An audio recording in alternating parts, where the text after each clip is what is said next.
മയക്കുമരുന്നിനെതിരെ നാടാകെ ഒന്നിച്ചു നിൽക്കണമെന്ന് AM Arif. CPIM Kochi area കമ്മിറ്റിയുടെ നേതൃത്വത്തിൽ സംഘടിപ്പിച്ച മനുഷ്യക്കോട്ടയെ തുടർന്ന് നടന്ന പൊതുസമ്മേളനം ഉദ്ഘാടനം ചെയ്ത് സംസാരിക്കുകയായിരുന്നു ആരിഫ്. തോപ്പുംപടി ജംഗ്ഷൻ മുതൽ ഫോർട്ട് കൊച്ചി വെളി വരെയാണ് മനുഷ്യക്കോട്ട തീർത്തത്. മയക്കുമരുന്നിനെതിരെ CPIM കൊച്ചി ഏരിയ കമ്മിറ്റിയുടെ നേതൃത്വത്തിൽ തോപ്പുംപടി ജംഗ്ഷൻ മുതൽ ഫോർട്ട് കൊച്ചി വെളി വരെ മനുഷ്യക്കോട്ട തീർത്തു.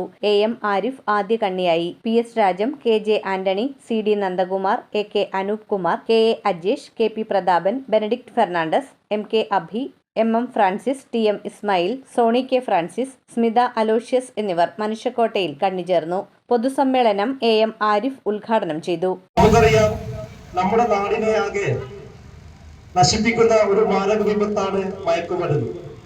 ഇന്ന് കൗമാര പ്രായം ഭേദമന്യേ ചെറുപ്രായത്തിൽ തന്നെ മയക്കുമരുന്ന് അടിമപ്പെട്ട് നമ്മുടെ സമൂഹത്തിലും കുടുംബത്തിലും അതേപോലെ തന്നെ നമ്മുടെ നാടിന്റെ ആകെ അഭിമാനമാകേണ്ട ചെറുപ്പക്കാർ ഇന്ന് മയക്കുമരുന്ന് അടിമപ്പെട്ട് പല രീതിയിലുള്ള ക്രിമിനൽ വാസനയുമായി മുന്നോട്ട് പോവുകയാണ്. മയക്കുമരുന്നിനെതിരെ നാടാകെ ഒന്നിച്ചു നിൽക്കണമെന്ന ആരിഫ് ഉദ്ഘാടന പ്രസംഗത്തിൽ പറഞ്ഞു. KM റിയാദ് അധ്യക്ഷത വഹിച്ച സമ്മേളനത്തിൽ VC ബിജു ലഹരി വിരുദ്ധ പ്രതിജ്ഞ ചൊല്ലിക്കൊടുത്തു.